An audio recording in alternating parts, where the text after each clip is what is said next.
Once you've satisfied your hunger, get ready for more of the hottest casino games in Vegas. Our 24-hour, 30-table non-smoking poker room proudly hosts all the most popular poker games with a variety of betting limits. Visit the poker room for a schedule of daily tournaments. Whether you're going to hold 'em or fold 'em, the best place for poker is at South Point Casino. You'll notice that our craps tables are usually the loudest in the casino. If you've never played, join one of our free craps lessons to find out what makes this game so exciting. Check with the craps dealer for schedules and give it a roll. Bingo is also an exciting way to spend your time. We offer 7 sessions of bingo every day. Bingo! And each session includes a cash ball jackpot, 12 bingo games, a progressive double action game, and a $10,000 bonus coverall. Electronic units are available. If you haven't played bingo with us, give it a try today. Guests can also get in on the action at our one-of-a-kind race and sports books. 2 separate rooms designed to maximize your experience and comfort. Our sports book, with over 400 seats, puts you right in the middle of the action, 24 hours a day. The friendly ticket writers are happy to help, and it's conveniently located next to the famous Del Mar Deli, where you'll find supersized portions of delicious deli items like roast beef, pastrami, and Reuben sandwiches, or soups, salads, and pizza, plus spectacular desserts fit for a king. And right next door is the race book, over 150 seats, each with its own TV screen. There are 16 interactive player terminals, so you can bet right from your seat. It's Sports by the Book at the South Point Studio. Here's Jeff Parles and Alex White. Good morning. Welcome in. It is Sports by the Book here on a Sunday morning. We're thrilled to be with you as always. Jeff Parles, Alex White, Lamar Jackson, actually. Why are we? Oh, yeah. I'm still a little bit in shock. But I will, I'll take this ticket and... Oh, wow. An on-camera rip. Wow. Lions are not winning the NFC, everybody. No, they are not. No, they are not. You did hear it here first. I was on the Commanders all week, so it's nice to win one of those every once in a while. Very good. Kansas City, of course, held serve, even though there was some spread chicanery on the super late numbers. On that, there's Washington winners outright, 8.5-point underdog closing. Incredible win for Washington. We'll get to that a little bit later. Kansas City, of course, won. We'll get to all these games in the NFL momentarily. John Jansen will join us at 9:30 from Philadelphia to give his thoughts on everything going on there. But I just want to be quick here because there's 2 high-end college hoops games that are starting momentarily in the Big Ten. Oh, look at that. Oh, we haven't seen that in a long time. Wow. Look at that. Busting through on today's hoops. Nebraska and Maryland. Alex starting momentarily in College Park. Terps 9.5-point favorites with a total of 146.5. They're betting against me here, Jeff, down to 146. I like the over in this. I went over 147. Maryland at home. They do play at the faster pace here, and I think that they will be able to control the pace in this one, and Nebraska's going to have to run with them. So it's over 146 for me. Both coming off midweek losses. Maryland lost in overtime to Northwestern. Nebraska, forget midweek losses. It's 3 straight losses for the Huskers. Yep. Iowa, Purdue destroyed them, and then losing at home to Rutgers really needed that game. Staying off for me. I think everything is pretty fair here. If the number came in 7.5 on Maryland, I'd probably lay it, but not at 9.5. All right, in East Lansing, well, it was a bad night for the state of Michigan, obviously, last night. The Spartans will try to carry the water for the state here today, at least part of it, because the Wolverines are in action as well. This has been one-way traffic on the Fighting Illini. It's almost like everyone knows that Illinois is going to cover this game here. I ended up laying $1.15 late on Michigan State. I actually thought the initial number 3.5 was pretty fair on the Spartans. Now it all the way down to minus 115. I think you can get away with it for sure with Michigan State at home. Coin flip game to me. I understand maybe taking the early numbers on Illinois, but now it's too much steam for me. Really interesting game here, right? Michigan State is the final undefeated team in the Big Ten, so should be a good matchup between these two. A great coaching matchup as well. Trying to see if there's any revenge from last year. Wow, Illinois won in Michigan State, so that would be even more lean to Michigan State here at home. Yeah, Illini much better a year ago than Michigan State. Again, Illinois pretty comparable to a team that made the Elite Eight a year ago before UConn put that 30-0 run on them in the Elite Eight. But this is a really good game there in the Breslin Center in East Lansing. The only other college hoops today that stands out to us, there's nothing in the AAC games for me. There's a smallish lean to Memphis, but I don't want to lay 11.5 on the road against Charlotte. Memphis lost earlier in the week. In the Big Ten, this one is interesting to me with Michigan and Northwestern. They bet Northwestern down from 10 to 9. Michigan's coming off just a pretty bad loss, all things considered. Minnesota's one of the few teams in the Big Ten you can't really be losing to, even in the barn. And Michigan lost in double OT. Northwestern, overtime buzzer beater to beat Maryland earlier in the week at home. I think 9's okay to lay with the Wolverines. But again, you're getting to the point.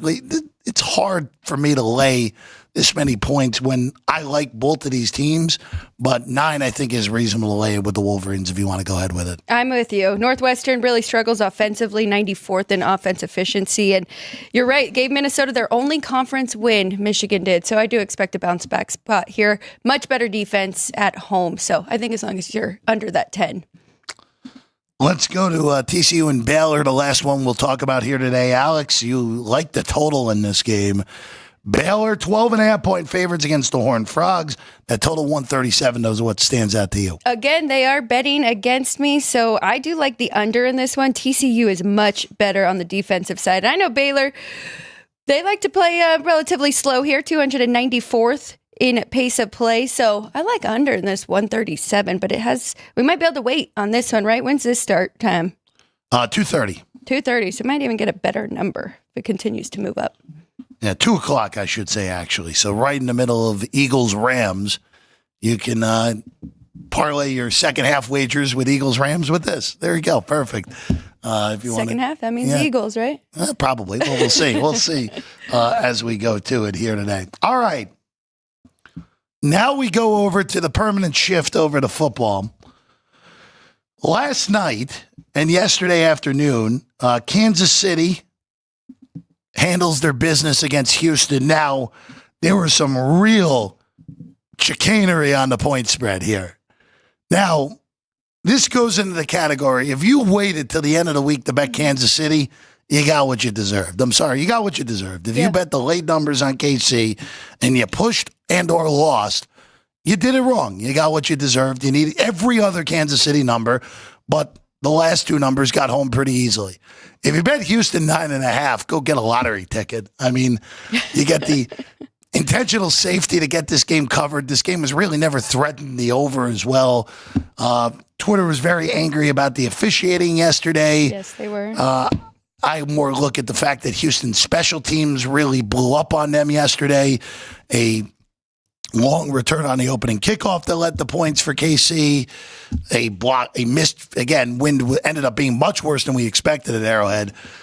Bad miss kick by Fairbairn at the end of the half. That epic drive that a PAT would have tied the game in the third quarter. Fairbairn shanks the kick. Kind of felt like, all right, that's probably that. After that, and then a field goal blocked by Fairbairn. Their special teams cost them 7 points in a game that landed 9. Look, is Kansas City overly impressive? No. Has Kansas City been overly impressive at any point this year? No. But they're hosting the AFC title game. 7 straight AFC title game appearances for the Kansas City Chiefs, Alex. And I was really disappointed. I said yesterday on the show I was excited to see what we were going to get from this Chiefs offense, and they really struggled. And I know Texans, their defense has been a little underrated this year, so it was a tough matchup. But regardless of who they play next week, I think it's going to be a really tough game for them. The early numbers we saw before sight unseen, Kansas City was about a 1.5 point favorite against Buffalo. They were about a 1.5 point dog at home against Baltimore. In what we saw, at least sight unseen, again, we'll see what happens in Western New York later today. I have a feeling where Alex is going in that game, guys. Just a hunch. Even though this would have been a good day for the Bass jersey, it would have. Alex. Yep. The other game, obviously, was the Stone Cold Stunner in the postseason last night. The Commanders, 28 second quarter points leads them to a 45-31 win over the Detroit Lions. The Lions, where they were the betting favorites going into the playoffs to win the Super Bowl, the 1 seed, 14-3, as good as, 15-2, I should say, as good as anyone in the whole league. And it blows up on them in, honestly, quite classic Detroit Lion fashion. They averaged almost 8 yards per play, but a -5 in the turnover department, really the biggest number. And for Washington, they only punted once. They only got stopped once on 4th down. Just another chapter in what has been an epic rookie season for Jaden Daniels. One stop away from being the first ever rookie starting quarterback in the Super Bowl. The Commanders can get it done against whoever wins in Philadelphia next week. Really impressive, and you don't want to take away from the Commanders. You just said only 1 punt throughout that game, and what Dan Quinn has done here is very impressive. You can't predict turnovers, though. I mean, the Lions, 4 turnovers in this game. Jared Goff, 2 interceptions for him, right? 3 picks, 5 turnovers. Don't forget the Jameson Williams idiocy in the fourth quarter, Alex. That's right. And, I mean, I guess we should have been a little bit more concerned with the Lions. We did see this happen once in the regular season with the Lions. They had 5 turnovers against the Texans and got away with it. Ended up winning that one. So, yeah, I'm excited to see who the matchup will be next week against the Commanders and if this Washington team can keep it going. Early numbers I saw were Philadelphia, again, look ahead, so sight unseen. So those numbers should be different now.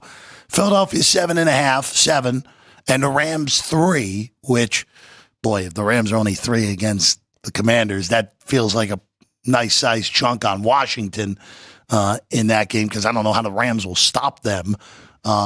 Philadelphia, of course, if it is the 3rd time around for the Commanders and the Eagles, Philly, of course, beat them on the Thursday night. Commanders are leading that game going to the 4th quarter. Philly really beat them up in that 4th quarter because of Saquon. Yep. And then, of course, the latter matchup, that was the Jalen Hurts concussion game where Washington turned it over 4 times and still found a way to win 36-33 in that game in D.C. earlier in the year. All right. Now we can get into today's games. Let's start in Philadelphia. The Rams, the Eagles, Philadelphia, who, again, for a lot of the year, I thought was the most talented team in the NFL. Questions at head coach, questions with Jalen Hurts for a chunk of the year until he got his act together. We are up to 7 now on this game with Philadelphia and the Rams. The other interesting thing that has happened this morning, Alex, is that total is starting to creep back up a little bit at some shops, which is a little bit surprising to me. There's a lot of 43. It's 42.5 behind us. That's marking low now on that total. We both took under 44 earlier in the week. I brought it up on Thursday. You brought it up on Wednesday. So we do have better numbers in pocket. You're getting to the point where you can start considering the under again. Now that you're back at 43, I think you can take it again if you want to take the under in this game. I agree, especially, I mean, really looking at the Eagles' defense and what Vic Fangio has done here. 1st in yards allowed, 2nd in points allowed, giving up an average of just 18 on the year. And they are really, really good against the run. So that makes this Rams team it makes it tough for them to move the football. One-dimensional here with Matthew Stafford, who we know is an elite quarterback. But with that cold weather, they really need to try to get their run game going. The Eagles have only given up 5 touchdowns to running backs and 0 receiving to running backs on the year. So I really like the under in this one, and I also like the Eagles. And that's why I could, tear up my ticket there with not too much shame. Luckily, that was by itself, and I do have some teasers going, and the Eagles is one of those just to win outright here. I even laid the 6 last night, though, mid-game with the Lions. I think that they'll be ready for this, and you can look at it 2 ways. Now all the pressure's kind of on them, or, I mean, come on, this is seems like an easier path. Who knows? I mean, this Washington team is proving to be legit and might be a tough matchup next week, but without the Lions in there, now the Super Bowl goes through the Eagles for the NFC. So the weather is fascinating here today, Alex, because it looked like earlier in the week we were going to get a train wreck potentially. Yes. Heavy snow during the game with 10 to 15 mile an hour winds. We were looking at what I would say probably would have been a nightmare for LA going east. Again, obviously not used to inclement weather. By the way, Stafford has barely played games under 30 degrees, which is, again, you think, oh, he played all those years in Detroit. Keep in mind, obviously, all those games indoors for the Lions. Yeah, you have to go outside to Chicago and Green Bay for 2 times a year, but that was it. Yeah. Didn't have to do much more than that. But right now, and they weren't really making it into the postseason. The playoff. They made the playoffs twice with Stafford. I think they went to Dallas both times. One of them was a high-profile referee screw-up game where Dallas got away with a blatant PI that they didn't call. I think it was Dallas twice now. I'll have to double-check that with Stafford in Detroit. But kickoff is 3 p.m. local time in Philadelphia. Right now, 34 degrees, clear. Not clear, overcast, but no precipitation at the time with 7-mile-an-hour winds. You take that. There is the potential that this turns into a wintry mix and or snow midway through the game, Alex. So that is something to monitor here. And this is why I think in-game is so good in this game potentially. If we get a quick start in this game, or let's say it's like at the end of 1, it's 7-7. Or 7-3 even would work in this scenario because of the low total. And the weather starts deteriorating in front of your eyes, get in on those in-game unders. I think that's a good way to look at this as well, especially if you get while the weather is still holding up, you can go under this game live, Alex. Again, we are going to be a little more cautious because we already have those 44s, but if it gets north of that, you can look at that here in this game. I agree. And then looking at the side and the spread here, it is tough because getting 7 points with Matthew Stafford and Sean McVay, I mean, it seems like it would be a take there. But I think the difference maker in this game is going to be Saquon Barkley. And you don't want to take too much. And, I mean, you could actually give the Rams some home revenge with the Eagles winning November 24th, 37-20. But it concerns me. I don't know if they can really stop Saquon Barkley at 255 yards the first time that they played each other. So I think he will be a big part of this game. And we need to see Jalen Hurts play better than we saw last week, but I think there was some rust there coming off of that concussion. You know, it's you take a look at last week like you just did there, Alex, and Hurts did not play well, as you said. And the one thing he didn't do was turn the ball over. That's right. Which was important in that game because Jordan Love very much turned the ball over last week. And you're really just looking at more so than anything in these games, just seeing who's going to play clean football. We saw it last night. Saw it last night in both games, honestly, because even though Houston didn't turn it over, Houston's special teams were a disaster. That's not clean football. Yesterday, obviously, -5 for Detroit in the turnovers. That is the definition of poor football in any way you slice it. If there are turnovers in this game, it could flip it. Now, it's so weird, too, and you mentioned this before. It is so weird to stare at this game, see 7 with the Rams, knowing that if you take the 7, you get the better coach and the better quarterback. But I can't take it. I really don't want it because just Philadelphia, if you look roster-wise, Philadelphia is so much more talented than this Ram team. And then you go back to the rematch. This is a rematch from earlier in the year. Of course, that first game was a 37-20 win the Sunday before Thanksgiving in L.A. by the Eagles. That was a game where Saquon Barkley had over 300 total yards. Now, Saquon not going to do that today. If he does, we'll be talking about that performance for a very long time, especially if the Eagles go on to win the Super Bowl.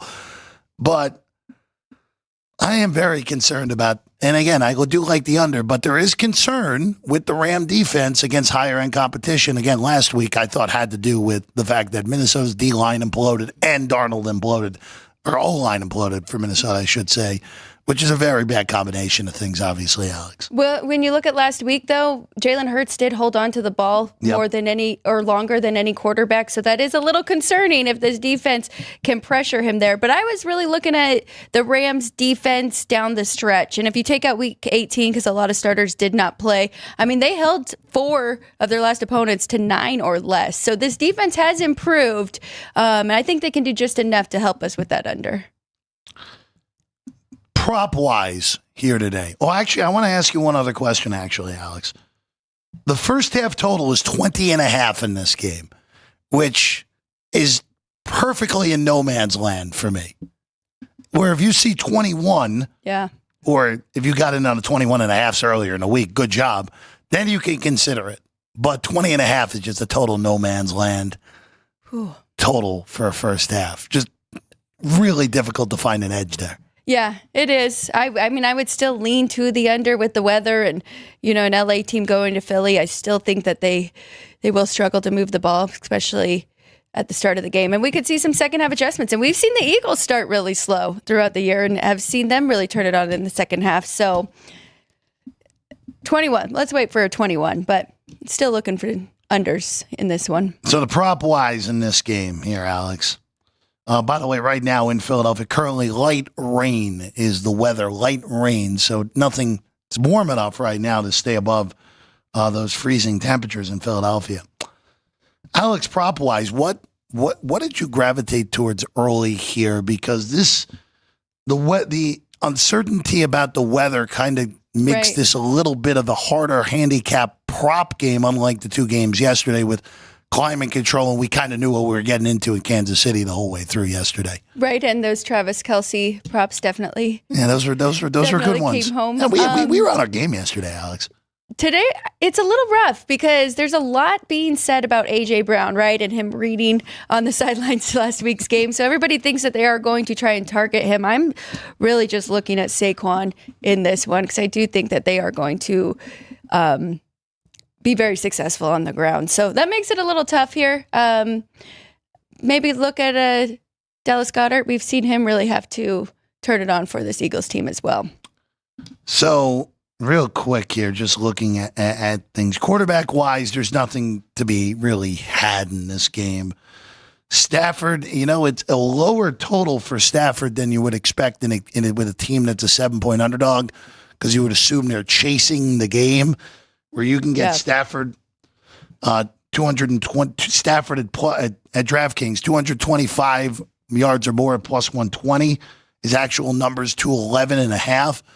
Now, you are dealing again on the Philadelphia side. This is the number one power rated defense in the NFL, and clearly to me the number one power rated defense left in the field.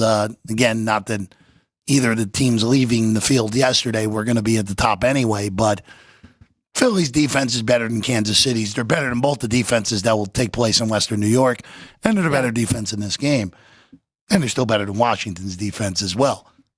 Again, turnover, the name of the game last night. But you're in a scenario here where if the Rams are chasing at 211.5 on Stafford's passing yards, it's probably good to the over. And then flip that around, Jalen Hurts is passing total under 191.5. If you like this to be like one of these games where you think Barkley's going to have a huge game, like you just said, I think you can correlate it and take Jalen Hurts under on passing related props. And then you could take a shot on taking one of those Eagle receivers under, but the problem is those numbers are lower than you would expect at this point. 67.5 on Brown, 52.5 on Devontae Smith. You mentioned Dallas Goedert. He's only 38.5. Those numbers are very, very low to go under those receiving totals here today, Alex. And, I would really look at Matthew Stafford. I'm looking now at pass completions, 19.5. I do like that over, and even passing attempts, 31.5 there for Stafford. That seems very high, but I do like that completions, in him getting 20 this game. It is juiced a little bit to the over. Anytime touchdown market in this game. So, Saquon, you're only laying it. Well, actually, in all honesty, laying only $1.65, which is actually a really good price for what Saquon has been earlier this year. Boy, wow, that's actually, I'm kind of stunned at how low that price is. Now, again, do you want to lay $1.65 on an anytime touchdown? Yeah, that's a personal preference thing more so than anything, Alex. But that's a pretty good price, all things considered. Also a pretty good price on Kyron Williams as you're getting a plus price as well. We haven't mentioned it all. Yeah, DraftKings is built in weather tax here to push these numbers up, which, I don't know, a little enticing, even though I like the under and get this game to maybe take some of this chalk here today, Alex. I had Saquon Barkley last week, anytime touchdown, and we saw how that went, where he slid down and his teammates kind of gave him a little crap for that. So I like Saquon Barkley. I would tie it up with maybe Derrick Henry for the late game. Alex, you wanna move to the second game on the board here, the one that your jersey is all over here today, the Bills and the Ravens, and we'll have more to say as we go through here. And Alex, this is such a fascinating game to me that I have confused myself so much on this one.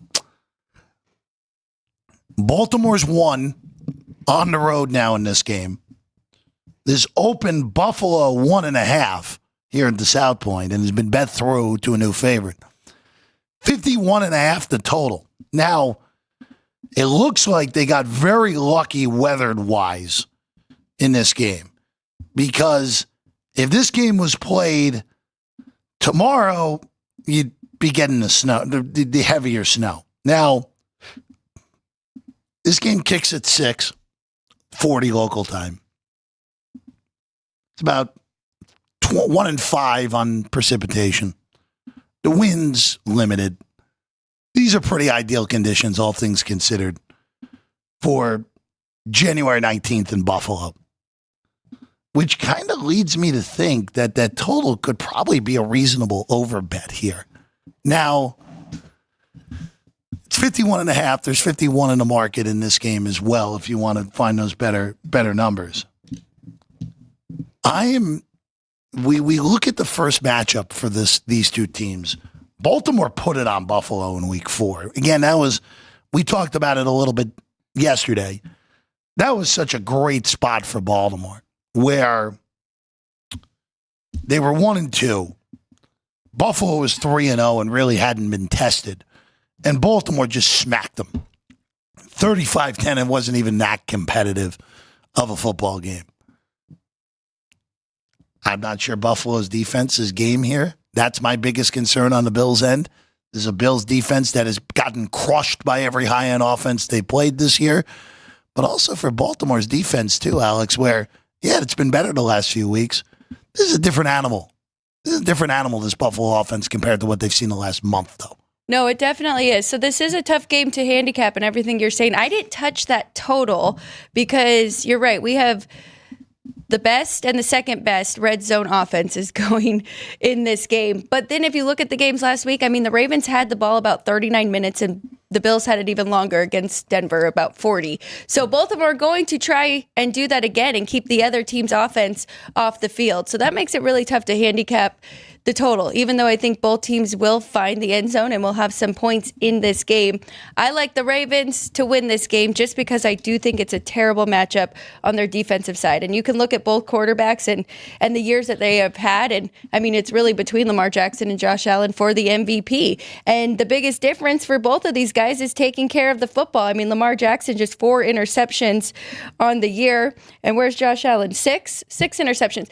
The Bills have only turned the ball over 8 times throughout the regular season, so they have been very good in that area, but they're going to have to sell out to stop Derrick Henry, and we saw it in the first game. They really could not stop him, and they got Lamar Jackson running the football as well. They had 271 rushing yards in that first matchup.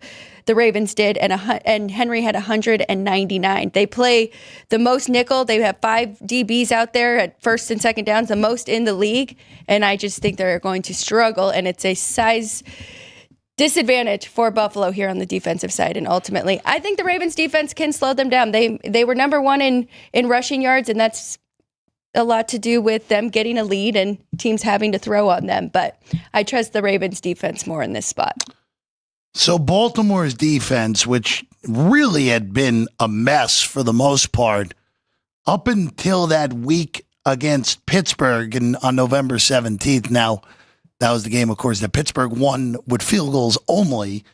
And then they had the Charger game after that. But Baltimore is not allowed, was only allowed in the 20s once since that Pittsburgh game. That was a Charger game, but that was a game Baltimore controlled. They had the 10 against Denver mixed in there. Yeah, Cincinnati's offense was an elite offense. We know what happened to them this year. Their defense stunk it up.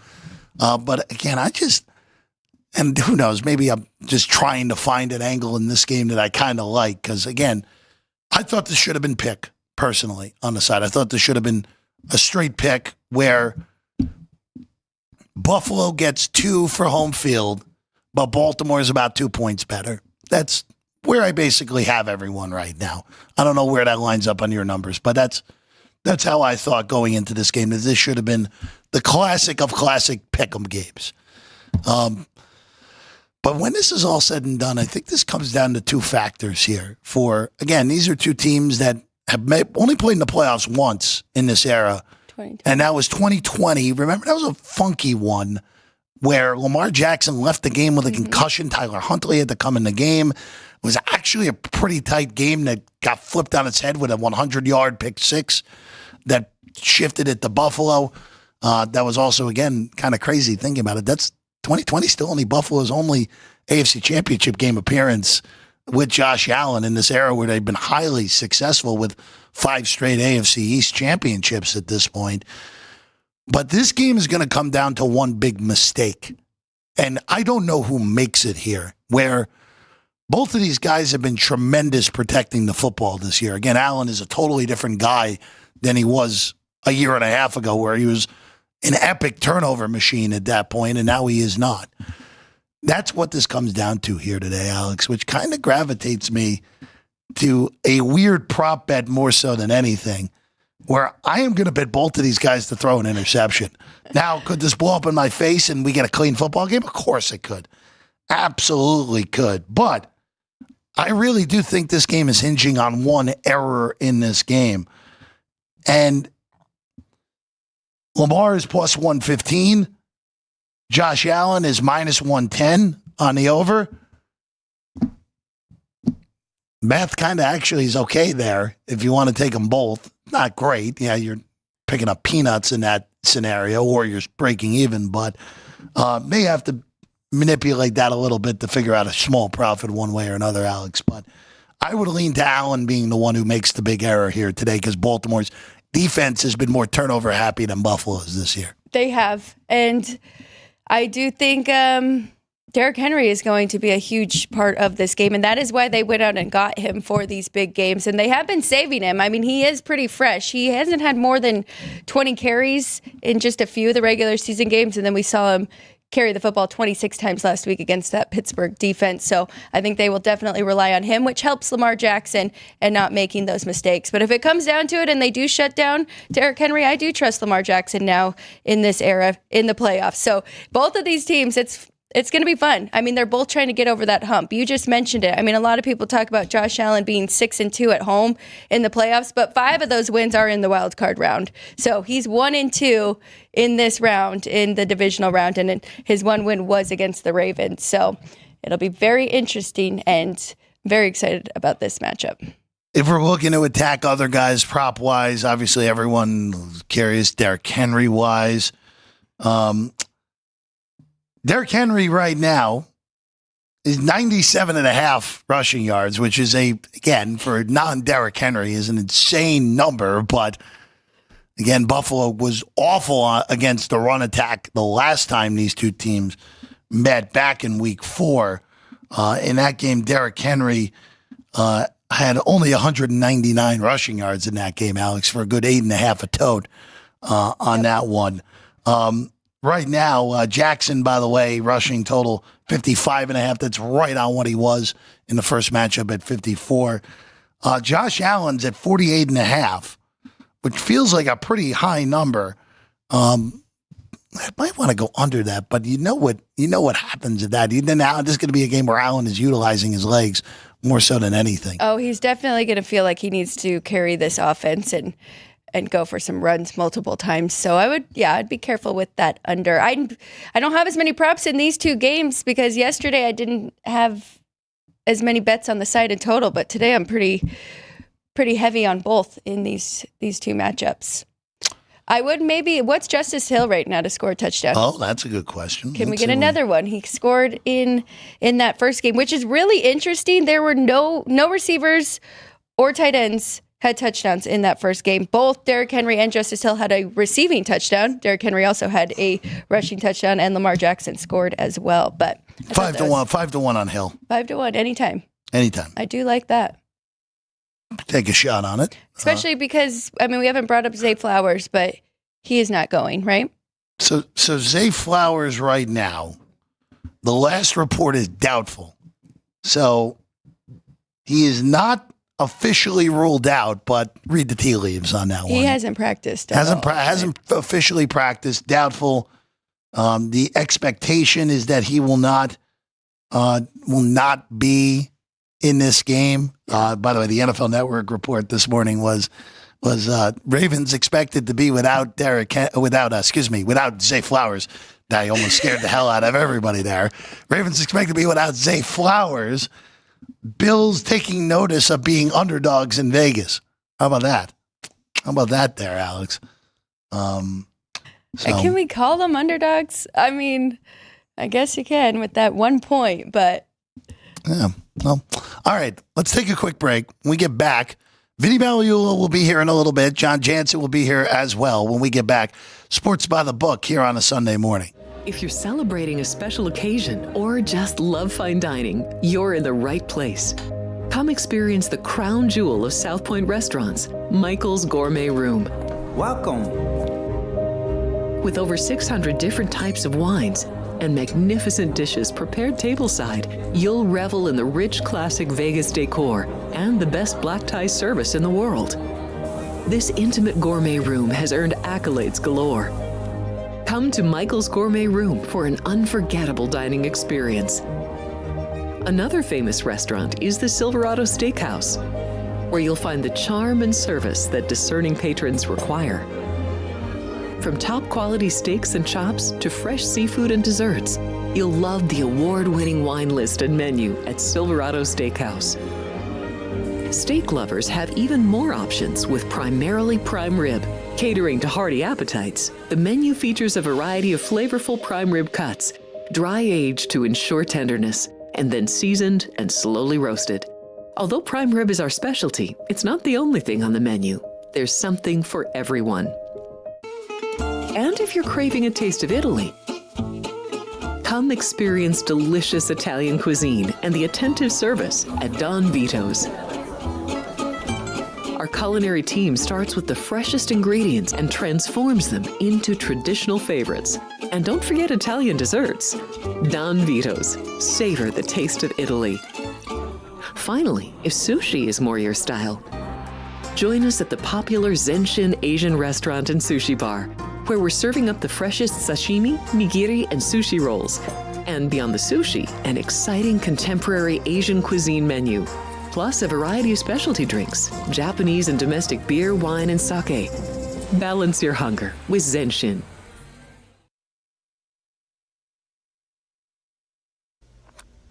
Get ready to laugh with Punchlines with Frank Nicotero. Join Frank and his team of featured guests for your daily dose of comedy. Reno, the Pittsburgh of the West. Poison. Yeah. Poison. Sports. F for Falcons, Alex.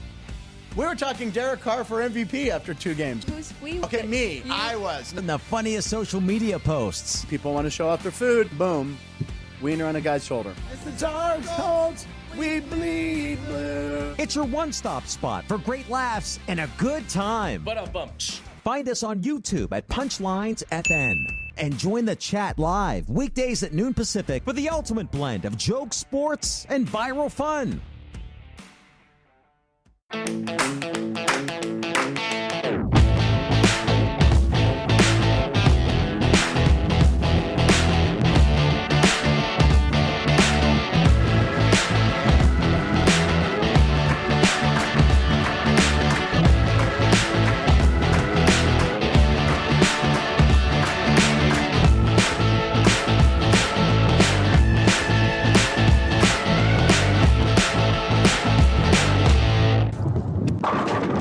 South Point Casino has plenty of attractions for the whole family. Catch a movie. Our 16-screen movie theater includes 2 XD Extreme screens for the ultimate in viewing, sound, and luxury. After the show, treat the family to a variety of treats at our old-fashioned ice cream parlor, Kate's Corner. We scoop up a variety of creamy concoctions, including smoothies, hand-dipped cones, milkshakes, malts, sodas, and sundaes. At Kate's, there's something for everyone. And if you've still got time to spare, our bowling center might be right up your alley. Voted Best of Las Vegas, it's a great place for friends and family fun.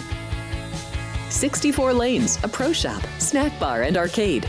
And while the kids are bowling, you can play slots and sip on a drink in the Alley Cat Lounge while overlooking the lanes. For our more serious and professional bowlers, the South Point is also home to a separate tournament bowling plaza.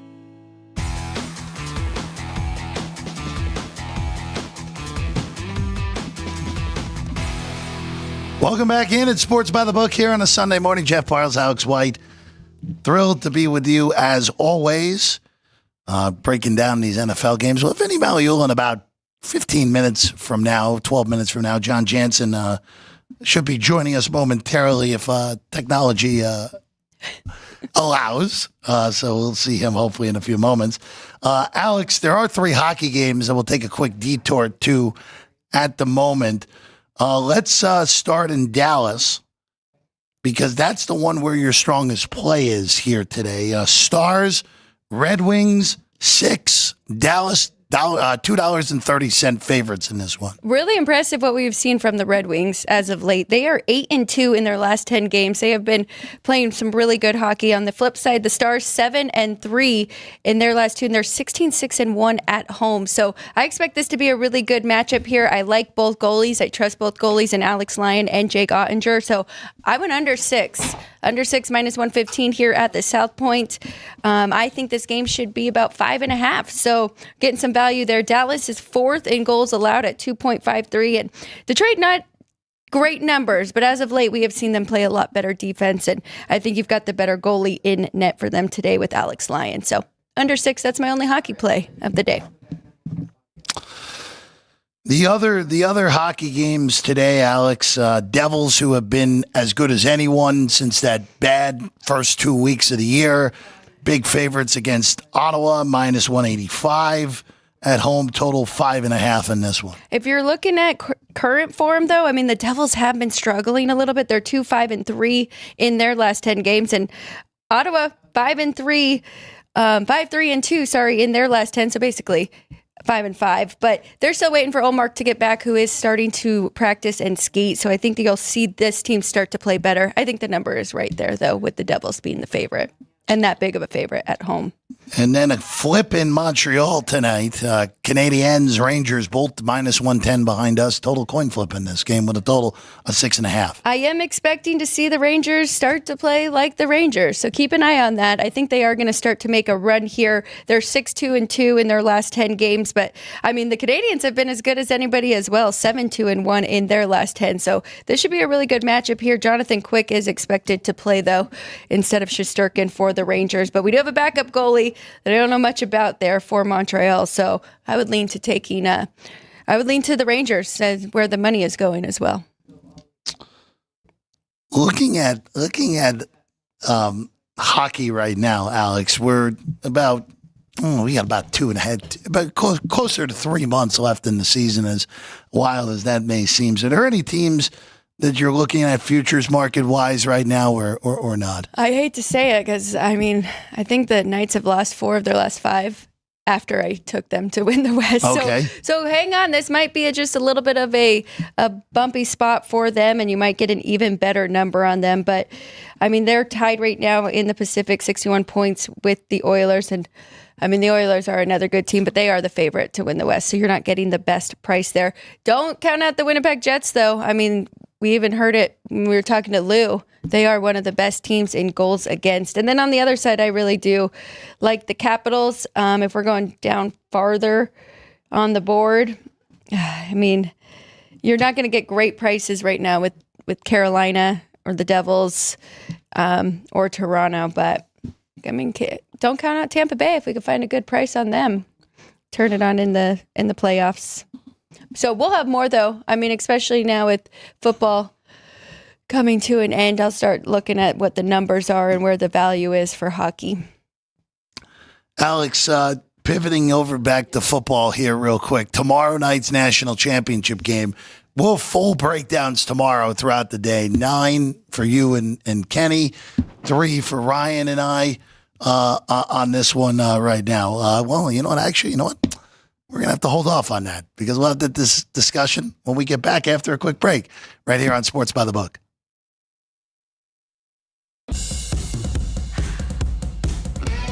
South Point offers all the types of entertainment you'd expect at a first-class Las Vegas resort. Did you know our 400-seat showroom is one of Las Vegas's top destinations for live entertainment? Enjoy live performances by classic Vegas entertainers, bands, and today's hottest comedians, plus a rock and dance floor. You can also enjoy live entertainment at the Grand View Lounge, where you'll feel all the vibes of old Las Vegas. Enjoy the music, and if you love to laugh, don't miss The Dirty at 12:30, our very own free comedy show. Every Friday night at 12:30 a.m. in the Grand View Lounge. The Dirty is 100% free, so arrive early. Go to southpointcasino.com or call the box office at 77136 for today's performances at the showroom and the Grand View Lounge. When you're ready for your favorite cocktail, stop in and unwind at one of our 7 specialty lounges. There's a bar around every corner, because you're in Vegas, baby. South Point Casino has plenty of attractions for the whole family. Catch a movie. Our 16-screen movie theater includes 2 XD Extreme screens for the ultimate in viewing, sound, and luxury. After the show, treat the family to a variety of treats at our old-fashioned ice cream parlor, Kate's Corner. We scoop up a variety of creamy concoctions, including smoothies, hand-dipped cones, milkshakes, malts, sodas, and sundaes. At Kate's, there's something for everyone. And if you still got time to spare, our bowling center might be right up your alley. Voted Best of Las Vegas, it's a great place for friends and family fun. 64 lanes, a pro shop, snack bar, and arcade. And while the kids are bowling, you can play slots and sip on a drink in the Alley Cat Lounge while overlooking the lanes. For our more serious and professional bowlers, the South Point is also home to a separate tournament bowling plaza.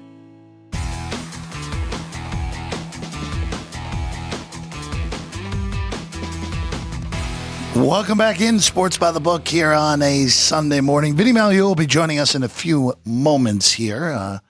Might even see him walking through the days before he comes in studio. We'll get the behind the book perspective of both of these NFL games. By the way, Alex, I'm assuming your official pick is the Baltimore Ravens here today, correct? Official pick, yes. That is the official pick. Now, I know on Punchlines, which is one of the other shows here on the network, Punchlines FN on YouTube. Frank Nicotero's here Monday through Friday at noon Pacific time. You guys have a very interesting bet with this game, which I don't know how you guys came to figure out what the bet actually was, where Frank has to eat those pink animal cookies because apparently Frank had a reversal of fortune when he was a young kid eating too many of them. Right. And you, who I did not realize you were scared of onions until 2 days ago, you almost, I'm sorry, but I'm not sorry for talking Frank out of allowing you just to have an onion ring.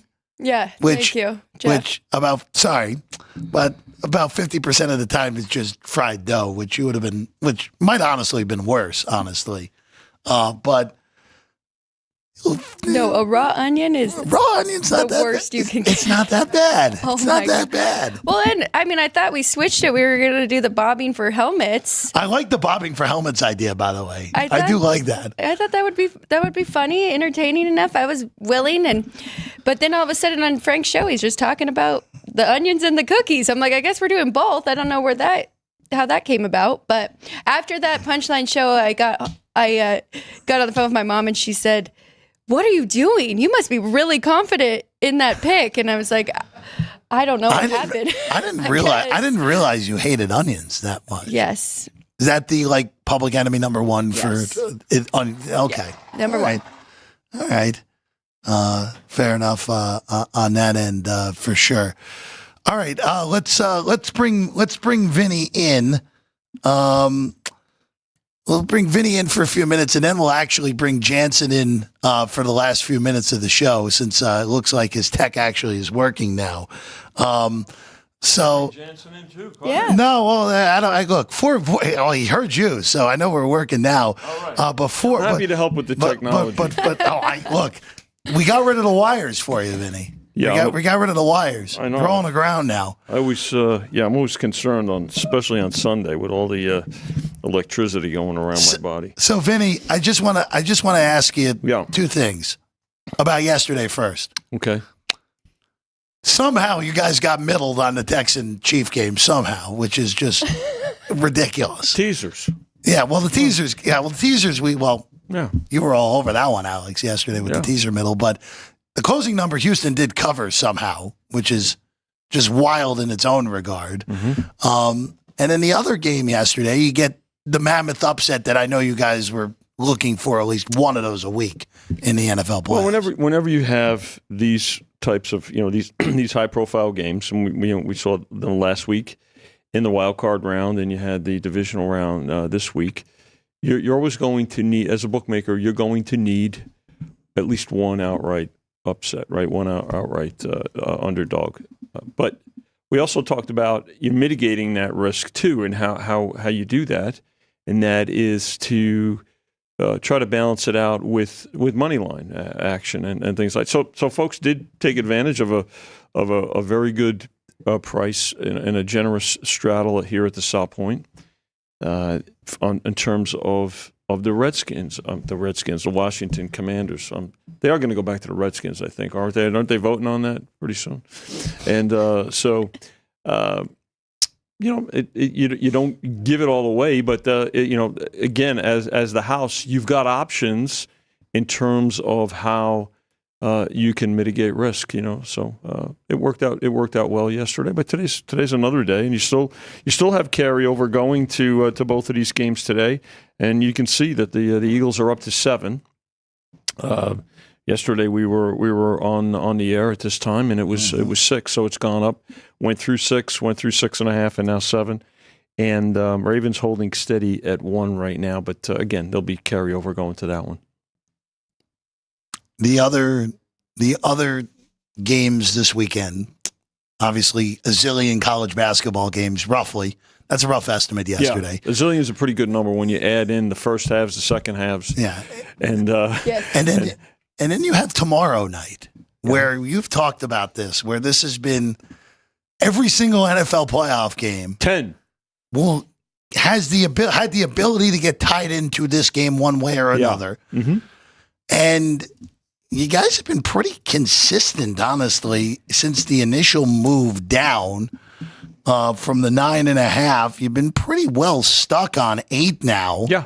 And that total, you guys are actually market high on the total at 46, but I know you just got bet back there not too long ago, back to that 46. Yeah, and I think this will also have some carryover. What's interesting about this game, and Chris Andrews, Jimmy Vaccaro, and I, we were talking, and we were trying to figure out, have we ever seen a college game, especially obviously a playoff game, where there's been 10 NFL playoff games tied into it? Well, no, but it also is going to light up next week's conference title games. Don't forget. So tomorrow night's game tied into this week and last week in the NFL. It's also going to be tied into the NFC and AFC title games next week. So this college game, it very well could set a record in terms of handle when you look at it, and especially when you consider how we're booking it. I'm sorry if you guys talked about this on Football Frenzy, but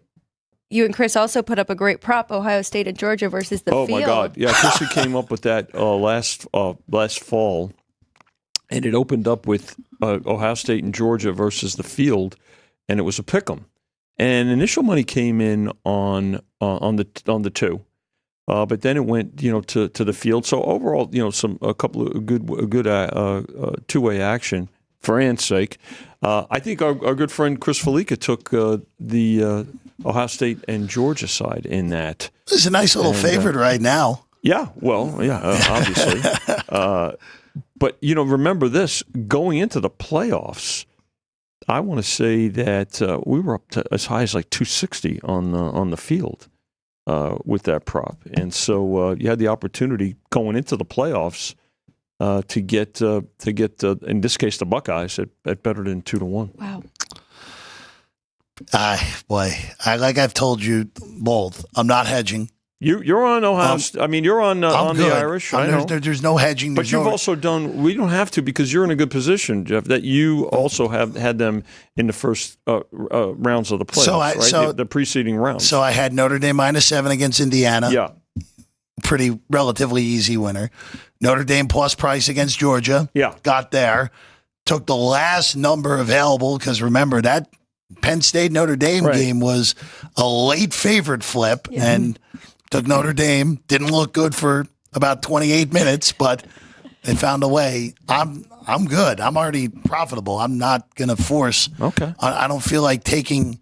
If Notre Dame were to win, I don't feel like taking a chunk out of it with laying $350 on a money line. Right. Don't feel like doing that. Well, there'll be some props and some alternate points. Vinny, knowing me. Yeah. Oh, and also, by the way, I have Notre Dame over Ohio State exacta, too. So we have that as well.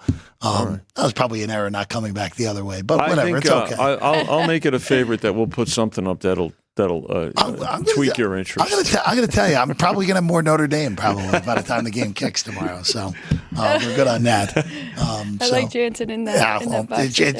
Jansen, we can see John Jansen. So I think he knows what he's dealing with. Get John on. Get Mr. Jansen on, and we'll listen to his perspectives too, which are always good. So good job, everybody, and enjoy today and tomorrow. We'll chat some more. Thank you for Jens. All right, as always. All right, let's bring him in.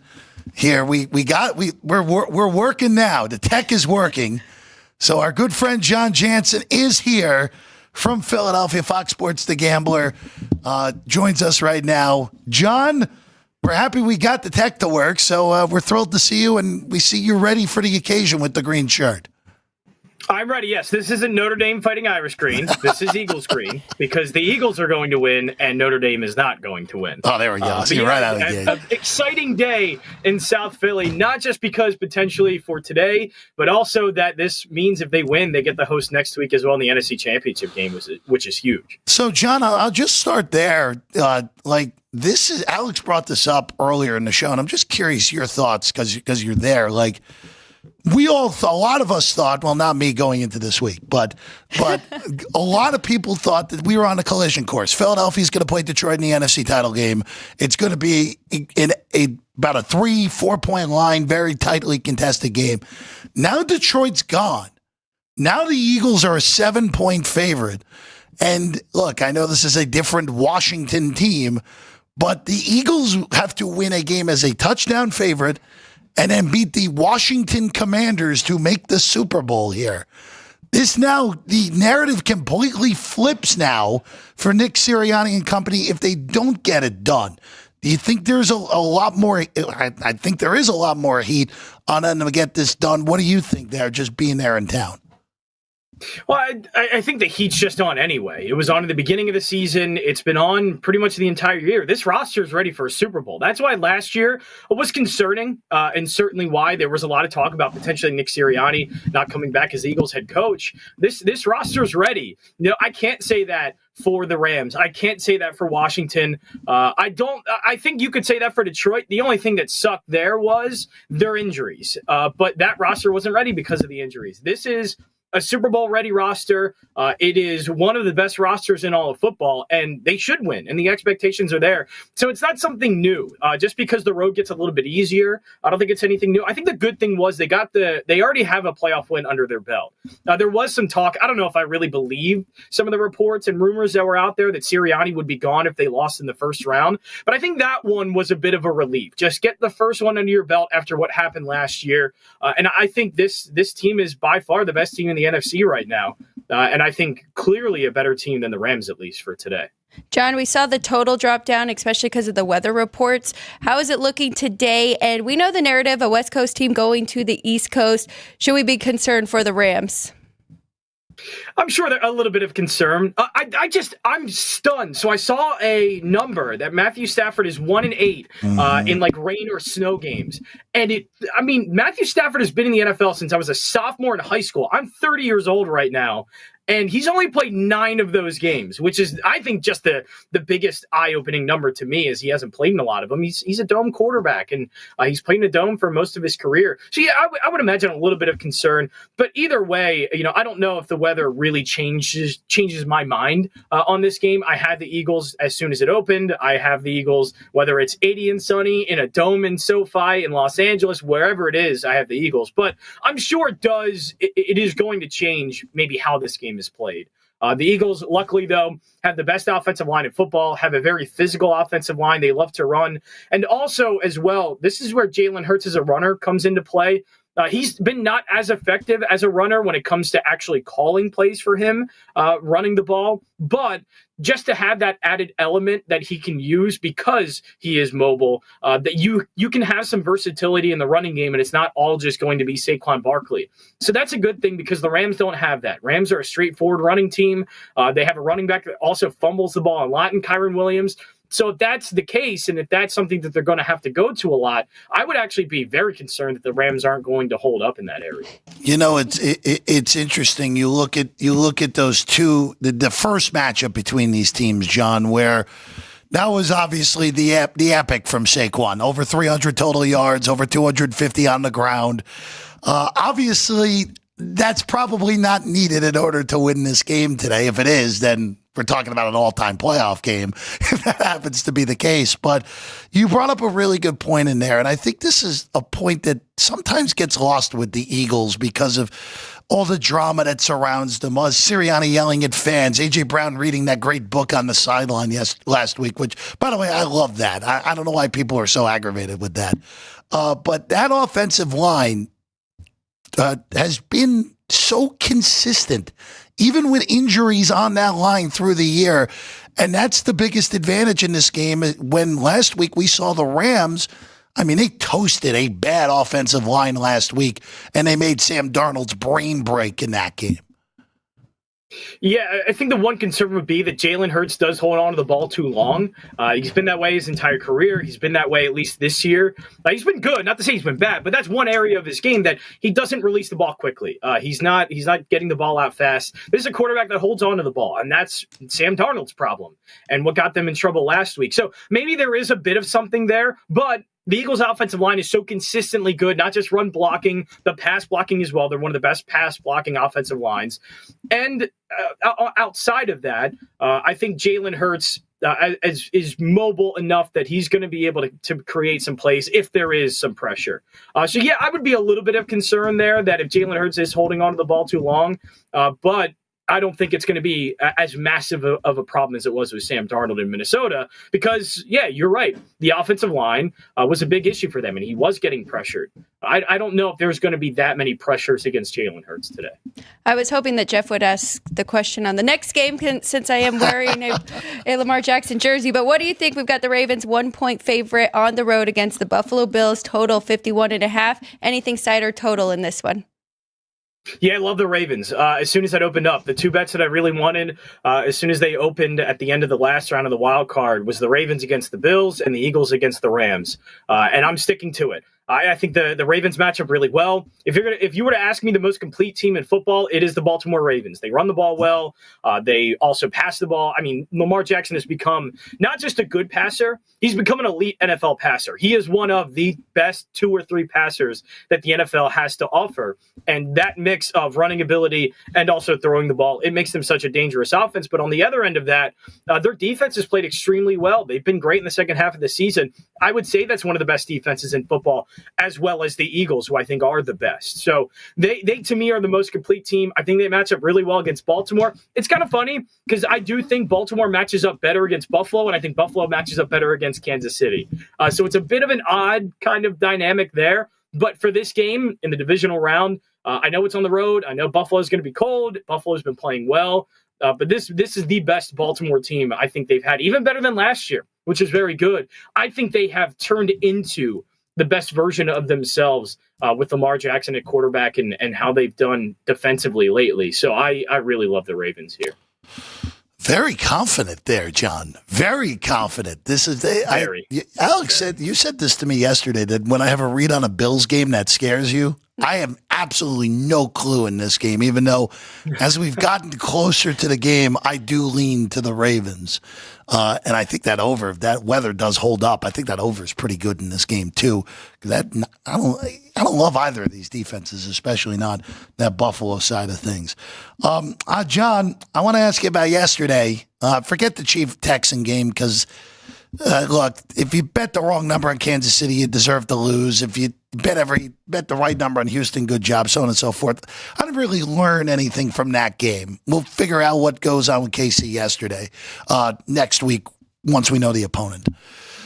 The late game is the one that I'm curious your thoughts on because that was, again, I like the Commanders all week. I did not expect them to be up 17 in the fourth quarter and win the game by 2 touchdowns. But looking at this from the Philly perspective, John, assuming the Eagles do win as a 7-point favorite today, it's a third crack at Washington. The Commanders are leading the first game going to the fourth quarter before the Eagles took over the game. The second game, Hurts gets concussed. I'm still convinced Philly would have scored 50 in that game if Hurts didn't have a concussion with the way they were moving the ball early in that game and the way they moved the ball with Pickett anyway. What would your thoughts be on a third time around for the Eagles against the Commanders now that the Commanders have seemingly even improved since that late season second game against the Eagles? Yeah, they've certainly improved. I just think that game sort of is the blueprint for them because defensively, I don't think they're good enough. But it's going to be, can they create turnovers and give their offense, who's very good, extra possessions? All the credit in the world to Jaden Daniel. I am not the biggest Cliff Kingsbury guy. I've been very critical of him, especially when he was in Arizona. He's completely changed the way that he calls offense, and it's fitting Jaden Daniel so well. So, all the credit in the world. I even think Dan Quinn has been excellent. He's even changed some things since the last time he was a head coach in Atlanta. But I think, though, that there is a talent gap, and Washington's defense is going to get them in trouble. The Washington game again last week or yesterday was the blueprint kind of how they can win defensively. Just create turnovers. You're going to give up yards, but create turnovers, give your offense more possessions because they can outscore a lot of teams. But the thing is, the Eagles don't turn the ball over. And that's something that I don't think is going to change all that much. Jalen Hurts has been very good at not turning the ball over, a very stark difference from last year. That was their biggest issue, I think, was turnovers. He's been keeping the ball safe. And as long as that's the case, I think the Eagles are going to be able to run easily on Washington. Jalen Hurts was even throwing the ball well that game before he got concussed. I just think it's a bit of a nightmare matchup for Washington because the Eagles have been so consistently good and consistently safe with the football. John, before we let you go, you hinted at it earlier. I guess you like Ohio State laying the 8 against Notre Dame tomorrow night? How can you like Notre Dame? I just don't. You know what? They can't throw the ball. Look, they can't do it. It's a valid question. I don't know about can't throw the football, but can't. The one thing I will throw at you here, and by the way, I think under 46 is actually the best game in this game, the best bet in this game right now. Notre Dame's defense is really, really high end. And I think everyone has realized that through this playoff run, how high end Notre Dame's defense is. The one thing Will Howard has done well in this playoff is he has protected the football. Unlike the game against Michigan, where he was not protecting the football.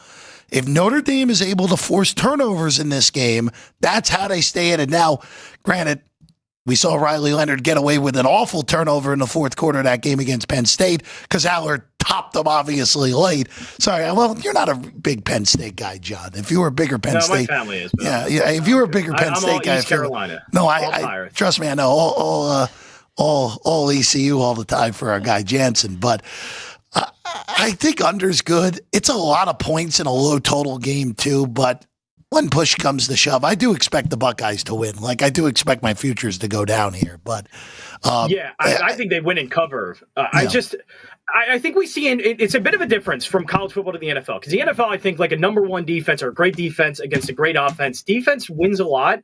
It's not really the case in college football.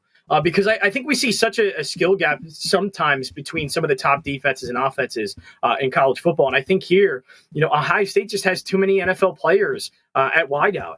And I think Notre Dame's a good secondary. I don't think they're an amazing secondary. And Will Howard and Chip Kelly have really kind of unlocked that part of their game during the playoffs. It wasn't as good, I think, as I was expecting it to be against Texas. But Texas is a really good defense, too, and still they were able to find big plays. So I just think it's going to be very difficult to keep Ohio State low scoring, to contain that passing offense. And then on the flip side of that, I think it's going to be difficult for them to score if they can't throw the ball well. And I don't think they threw the ball well against Penn State. I don't think they did against Indiana. I obviously don't think they did against Georgia. They only had 90 yards passing. And that's where I would be concerned is Ohio State's probably going to get a ton of big plays in the passing game, and I'm just not sure Notre Dame can keep up with that.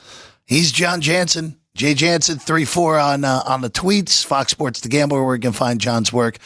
It's always a pleasure to catch up with you, man. It's good we got the tech to work. I'm happy we were able to get you in. By the way,